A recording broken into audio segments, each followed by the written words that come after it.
Hello.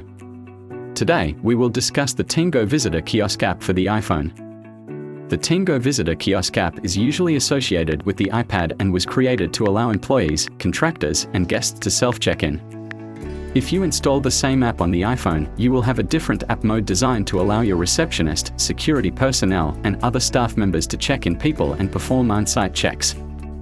We have clients who use the iPhone mode to check in people going into their parking garage and to check in guests and print badges during events. To install the app on your iPhone, go to the Apple App Store, search for Teamgo Visitor Kiosk, and click the Get or Install button.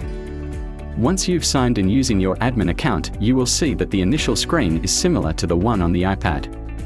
You will see a list of kiosks, and on the settings screen, you will see familiar settings, including ones for your printer and the camera.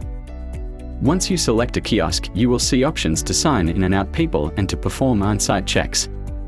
The on-site check option allows you to check if a person has checked in and if the QR code is valid.